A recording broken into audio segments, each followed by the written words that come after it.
Salut à tous et bienvenue pour cette nouvelle vidéo. Aujourd'hui, j'avais envie de commencer un nouveau concept de vidéo. Un concept qui nous vient des États-Unis et qui va me permettre de devenir une meilleure personne. C'est le principe du essaye jusqu'à devenir meilleur. Traduit en français, ça pue la merde.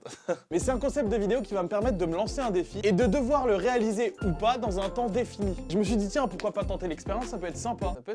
Hein. Ça peut faire très mal aussi, très mal.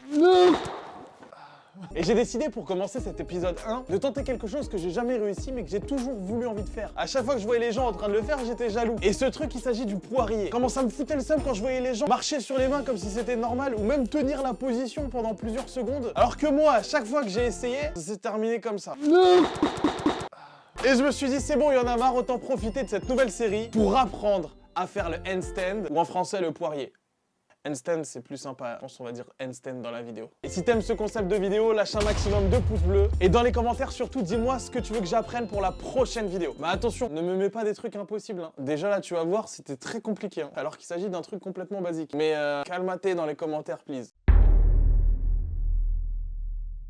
Et on dirait un clip de Jamiroquai. On est parti pour ce premier test. Ça résonne de ouf, sa mère. Yalalala. Pour ceux qui se demandent, dans mon immeuble, il y a une salle où on peut faire du sport. Bon, en général, j'en fais pas, mais là, on va essayer. Test numéro 1. Pour le jour 1, je suis pas passé par 4 chemins. Je me suis donné 7 jours pour pouvoir faire le handstand. Alors oui, c'est court, mais en même temps, j'avais pas envie de passer un mois pour une vidéo. Et en plus, pour mon estime de moi-même, si j'arrive à le faire en une semaine, c'est vraiment un bonus supplémentaire. Ah, j'ai peur de ouf. Et j'ai essayé de faire le poirier. Et évidemment, comme tu t'en doutes, j'ai réussi du premier coup. J'ai essayé encore et je me suis éclaté à chaque fois. Et je me suis rendu compte que ça allait être beaucoup plus difficile que prévu.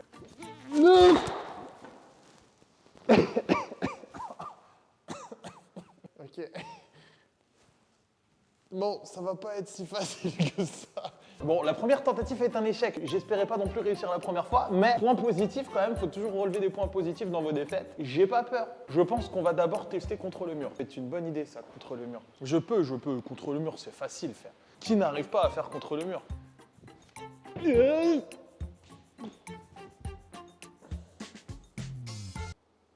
sais pas si c'est normal. Il y a des petites libellules dans mes yeux là. Je crois que c'est pas normal.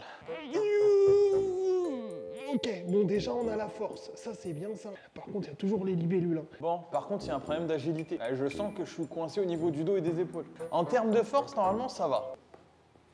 Je crois que j'ai vu, c'est ça qu'il faut faire. Une jambe et une jambe en arrière. La force est présente, la force est en moi. Non, la force m'a abandonné. Et le pire dans cette journée d'entraînement, enfin je dis journée, mais en vrai ça a duré 35 minutes. Parce qu'au bout de 15 minutes, je me suis pété une omoplate, je me suis dévissé le coude et j'ai eu un point de côté dans le dos. Par contre, je commence à avoir mal au dos. Ouais, je vais me faire une luxation là en fait. De où ça existe ça? Je sais pas. En tout cas, je me suis froissé un muscle. Mais c'est trop dur. Je me suis dit, Panda, c'est bon, tu vas t'entraîner 3 heures par jour, ça va aller vite. Mais je l'ai fait 5 fois, je suis déjà fatigué. C'est trop dur. Je vais pas pouvoir m'entraîner 5 heures par jour. La progression va être progressivement lente. Mais comment ils font ceux qui vivent à l'envers là? Le sang monte trop vite. Mais 20 secondes, c'est impossible. J'aurais plus de sang dans mes testicules, c'est... J'avais mal, j'étais à 2 doigts d'abandonner le challenge. Je me suis dit non, on peut pas faire ça. Et j'ai décidé d'agir intelligemment. Oui, je suis pas qu'un bourrin des fois. J'ai donc fait comme toutes les personnes qui veulent apprendre quelque chose, j'ai été à la bibliothèque. Et c'est parti. Première étape, s'il te plaît, ne manque jamais l'échauffement. Donc on commence. Ah, l'échauffement! C'est pour ça que j'ai mal! D'accord. Et d'après ce que j'ai vu sur internet, et ça me paraît tellement logique maintenant quand j'y pense, première étape, l'échauffement. Ça m'aurait évité une nuit de douleur. Après, heureusement, les douleurs que j'ai subies lors du premier entraînement sont passées très vite.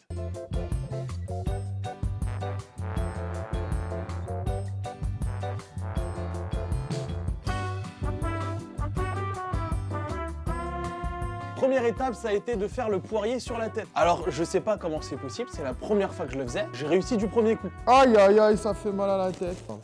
Déjà, on va mettre ça pour pas se fracasser la tête.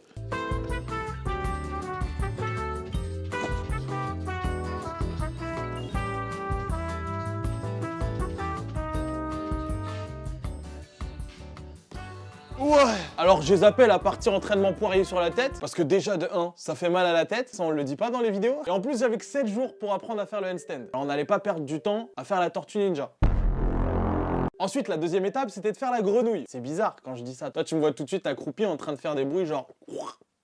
Non, c'est pas ça. C'est une pose qui consiste à tenir sur les bras avec les jambes qui tiennent sur les avant-bras. La description est très étrange, mais comme tu le vois, c'était pas si compliqué à faire et je l'ai fait du premier coup. Le problème, c'est que je me suis rendu compte qu'il y avait énormément de tension dans les poignets. J'ai oublié d'échauffer les poignets, je suis con. C'est l'élément le plus important, j'ai oublié de l'échauffer. Et donc la troisième étape, c'était de bien s'échauffer et surtout d'essayer de s'assouplir. Alors pendant à peu près une semaine, tous les matins, j'ai fait des séances d'assouplissement. Entraînement au niveau des poignets, des genoux, des hanches, du dos. Ça a été vraiment très important et je crois même que durant ce challenge, j'ai énormément gagné en souplesse. Alors ça sert à rien, mais j'ai gagné en souplesse. Ça c'est cool. Pour l'instant, ça sert à rien. Peut-être pour une nouvelle vidéo, on va voir. Ah!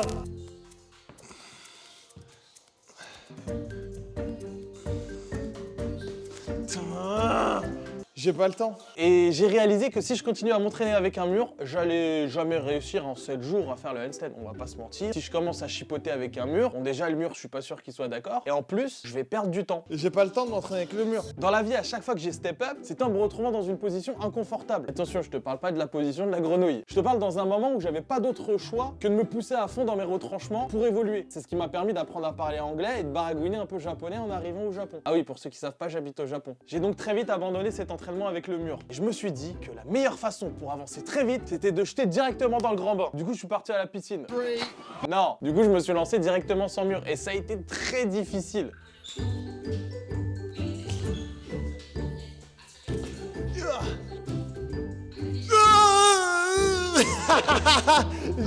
J'ai marché, j'ai fait 2 pas. Ok, allez, ta mère. Oh, oh, oh, oh. Le mercredi, je me suis entraîné 1 heure. J'avais plus de problème avec les poignets, plus de problème de courbature, plus de douleur dans le dos. J'ai la chance d'avoir assez de force pour tenir mon corps avec mes bras, qui va pas forcément être le cas de tout le monde, donc je vous conseille avant de muscler un peu vos épaules et vos bras, sinon vous arriverez jamais à faire le handstand. Et j'ai essayé d'appliquer tous les conseils que j'ai vus dans les vidéos. Alors, on va pas se mentir, 1 heure d'entraînement à faire du handstand, avec ma mentalité de gamin, je passais plutôt 45 minutes à faire n'importe quoi, plutôt qu'à essayer de faire le handstand.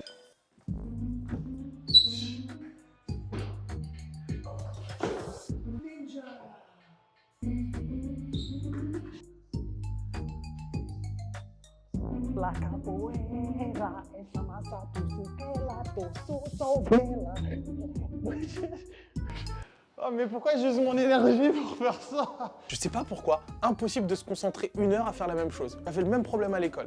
Incroyable. Et petit à petit, j'ai commencé à réussir à tenir de plus en plus longtemps. Mais il y a un conseil sur lequel j'avais du mal. Absolument tous les youtubeurs qui t'apprennent à faire le handstand te demandent de serrer les fesses. Serrer les fesses. Qu'est-ce que ça veut dire? De quelle façon? Tu serrer les fesses à qui? Ça semble facile comme ça, mais je vous jure c'est très compliqué. Et avoir la tête en bas, se concentrer sur ses mains et en même temps sur son cul, je peux vous dire que c'est très compliqué. Comment je vais faire pour tenir 20 secondes? Et j'ai compris que l'équilibre venait d'abord des hanches. Du coup, j'ai essayé de stabiliser d'abord mes hanches, en essayant de contracter mes fesses, puis de me concentrer sur mes jambes. Mais c'était très difficile. À chaque fois, la gravité me rappelait vers le sol. Non! Et je tombais comme une merde la plupart du temps.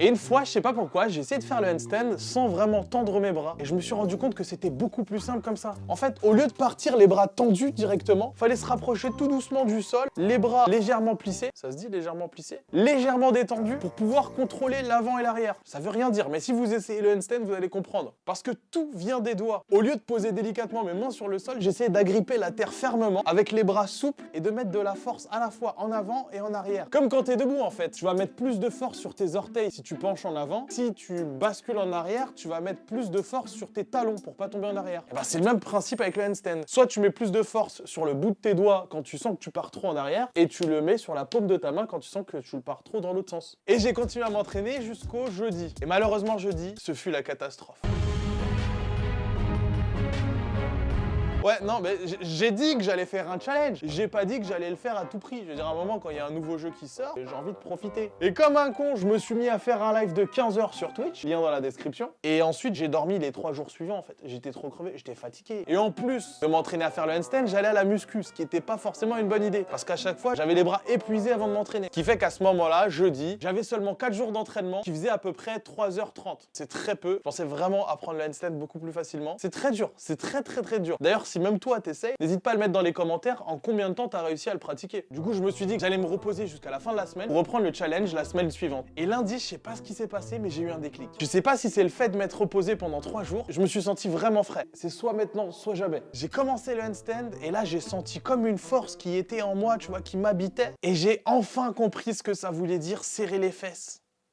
Et j'ai visualisé une personne qui me tenait par les pieds pendant que je faisais le handstand, qui m'a fait redresser les pieds un peu comme les danseuses, tu vois. Quand elles font du ballet, là, elles mettent leurs pieds en... Je connais pas cette pose, je ne connais pas le ballet. Mais tu vois, cette position des pieds pointus, eh ben j'ai fait ça. Et ben ça m'a énormément aidé.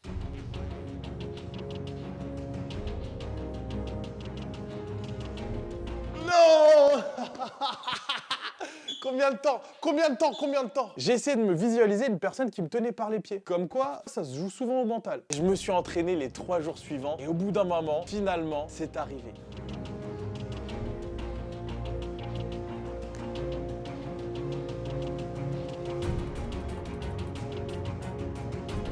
Non. Alors, en vrai, mon but, c'était de tenir 20 secondes en handstand. Je sais pas si c'était vraiment 20 secondes, j'avais pas de chronomètre. J'ai tenu suffisamment pour pouvoir être fier de moi. Et je pense que par rapport au début, il y a eu énormément d'évolution. Et je suis vraiment content d'avoir réussi ça. Et encore plus de l'avoir fait en 7 jours. Sachant que ça fait même pas 6 heures d'entraînement. Alors que toutes les vidéos sur YouTube, c'est apprendre le handstand dans 1 mois, apprendre le handstand dans 20 jours, 50 jours, 60 jours.